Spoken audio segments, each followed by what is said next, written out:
Hello and welcome back to Flat Spotted. This is a very quick preview of the Canadian Grand Prix. We're literally a couple of hours off free practice one, so let's delve into it. The Monaco Grand Prix saw Charles Leclerc winning his home Grand Prix. Interestingly, Red Bull nowhere to be seen on the podium. They didn't have a good race at all.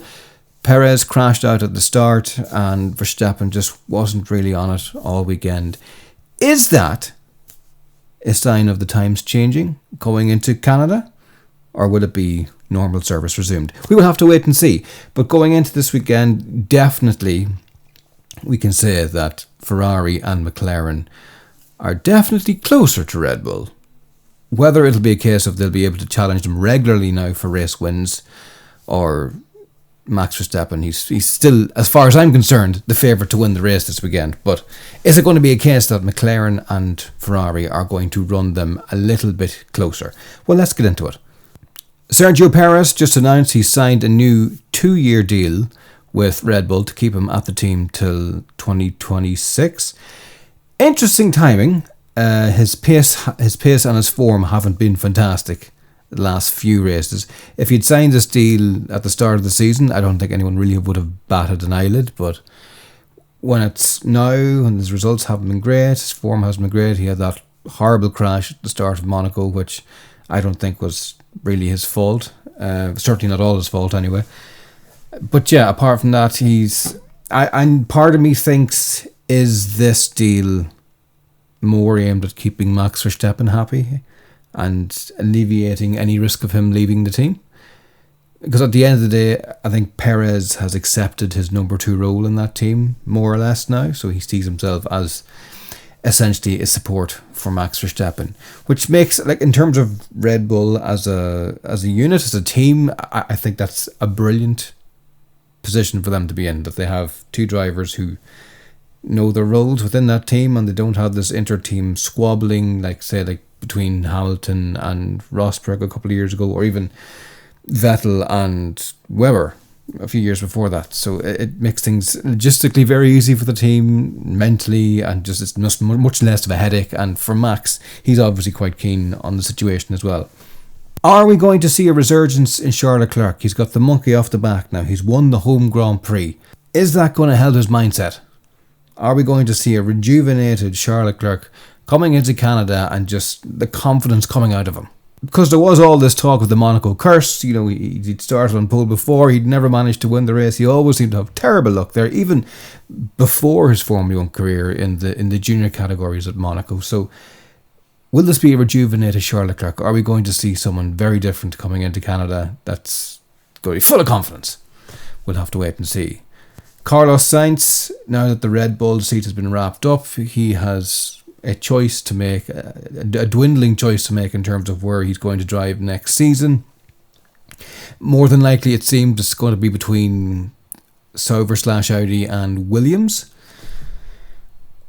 which is slim pickings in terms of competitiveness. Personally, I think Williams could be the better option. There's rumours going around that Mercedes have one of the better engines for 2026, which Williams are obviously a customer of that engine supplier in Mercedes.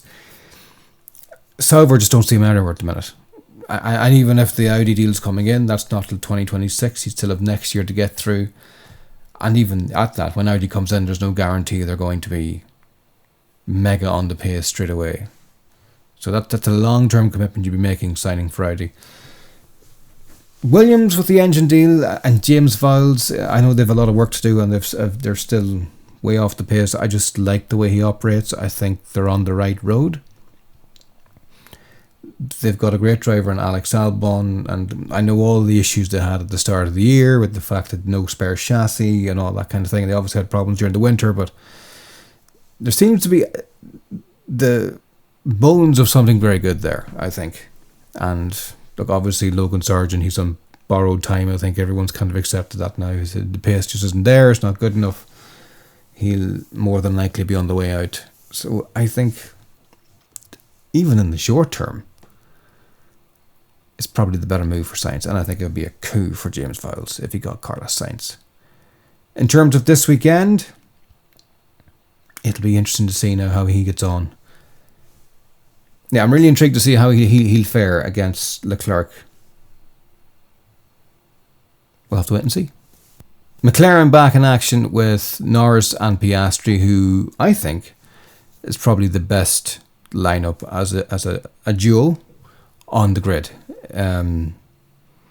Yeah, and they've both impressed this year at different times. They've a really good combination there. And they're always there or thereabouts if Red Bull aren't quite there or Ferrari aren't quite there. So in my head, I'd love there to be a three-way fight for the win here. But we'll have to see. And that does beg the question. Perez being off form, when you have drivers like Norris and Piastri, how is that going to affect the Constructors Championship moving forward? We've still a lot of races to do. There's only, let me double check. There's only 24 points between Red Bull and Ferrari in the Constructors Championship. Now I know McLaren are a little further back, but I mean, it doesn't take much to do the math. If Perez has a bad weekend and Ferrari have a strong weekend, even if Max wins, it's going to close the gap even more. And you know that you carry that over the season. Red Bull could lose the Constructors Championship this year. McLaren could. There's plenty of time for them to make a dent in it too. So this whole dynamic of the Constructors Championship in particular is getting very interesting. So when you have a duo like Norris and Piastri ready to capitalise on anything like that, and don't get me wrong, that car's good. They're really building something really interesting there. So I'm really intrigued to see how that goes. Mercedes coming into the Canadian Grand Prix with both cars with the big upgrade. Hamilton really struggled in qualifying in Monaco, but he kind of pulled it back a little bit in the Grand Prix. So I'm wondering how that upgrade's going to help him in the race. They're slowly building momentum there. They're still well off the pace. They're still in and around kind of the Aston Martin territory there. They're obviously still probably fourth best team. So it'll be interesting to see if they can pick up anything from this. Russell put in a strong showing in Monaco too, so it'll be interesting to see where he comes from that. So they're kind of there behind the top four. It'll be interesting to see where they go from there. Other big news in between the Monaco Grand Prix and Canada was the announcement that Esteban Ocon will be leaving the team at the end of the year. It didn't really come as a big surprise. I suppose the surprise element of it was maybe the timing. A lot of people speculating that obviously the repercussions of Ocon's accident with Gasly in Monaco might have been that they announced it as when they did. They didn't really give Ocon a chance to get his affairs sorted for 2025 before they went and announced it, which a lot of teams tend to do just out of respect for the driver.